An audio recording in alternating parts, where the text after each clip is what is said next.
मदरसों के सर्वे पर यूपी में आया सियासी तूफान। जमीयत उलेमा ए हिंद ने किया विरोध। दारुल उलूम में होगी बैठक। कई मौलाना योगी सरकार के समर्थन में भी आए सामने।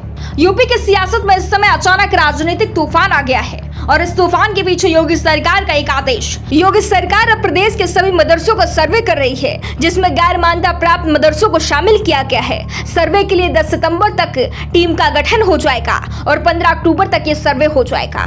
योगी सरकार के इस फैसले के समर्थन में कई मौलाना आ गए हैं।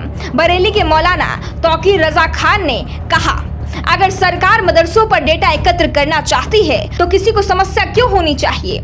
जमीयत दावतुल मुस्लिमीन के देवबंद स्थित संरक्षक मौलाना इशाक गोरा ने कहा, सरकार के निर्देश स्पष्ट हैं। सर्वेक्षण उन मदरसों से संबंधित है जिनकी मान्यता नहीं है। नियमों का पालन करने वालों को डरने की कोई बात नहीं है। वहीं कई लोगों का तर्क है, इस तरह के सर्वे में कुछ भी गलत नहीं है, बल्कि सर्वे से पूरी स्थिति साफ हो जाएगी। मदरसों को लेकर जिस तरह से अफवाहें सोशल मीडिया पर फैलाई जाती हैं, उन पर लगाम लग जाएगी और अगर कहीं कुछ गड़बड़ी होती है तो वो साफ हो जाएगा। लेकिन यूपी सरकार में इस फैसले से मुस्लिम समुदाय के एक वर्ग में नाराजगी भी देखी जा रही है। योगी सरकार के इस फैसले के खिलाफ पहले महमूद मदनी से 6 सितंबर को बैठक बुलाई थी और अब दारुल उलूम में 24 को चर्चा होनी है। चर्चा का विषय सरकार का फैसला ही होगा। 250 मदरसों को निमंत्रण भेजा गया है। दारुल उलूम के प्रवक्ता अशरफ उस्मानी ने कहा कि सम्मेलन में सरकार के फैसले पर क्या प्रतिक्रिया देनी है, उस पर विमर्श किया जाएगा।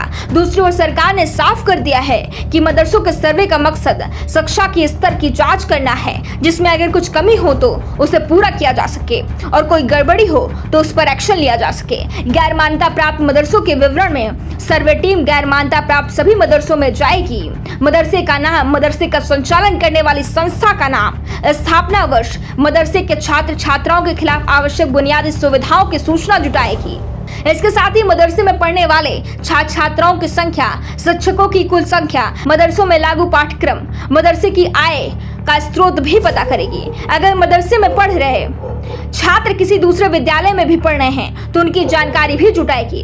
प्रदेश के अल्पसंख्यक कल्याण मंत्री धर्मपाल सिंह ने कहा कि सरकार का उद्देश्य साफ है, उसे अल्पसंख्यक समुदाय के बच्चों की शिक्षा की फिक्र है। मदरसों में शिक्षा का स्तर जांचना सरकार की मंशा है। जो कमी दिखेगी उसे दूर भी करेगी। मदरसों में पढ़ने वाले छात्रों को गणित, कंप्यूटर और आधुनिक शिक्षा से जोड़ा जाएगा।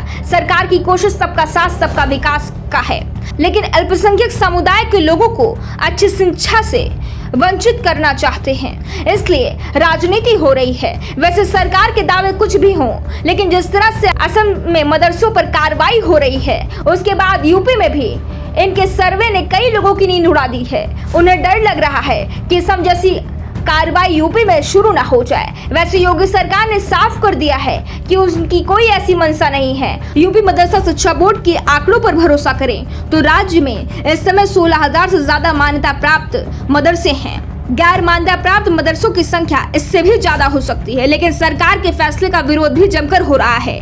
विरोध की पहली आवाज जमीयत उलेमा ए हिंद ने उठाई, जिससे बड़ी संख्या में यूपी के मदरसा संचालक का साथ भी मिला है। अब नजरें दारुल उलेम की बैठक पर है। Bureau report, the such India.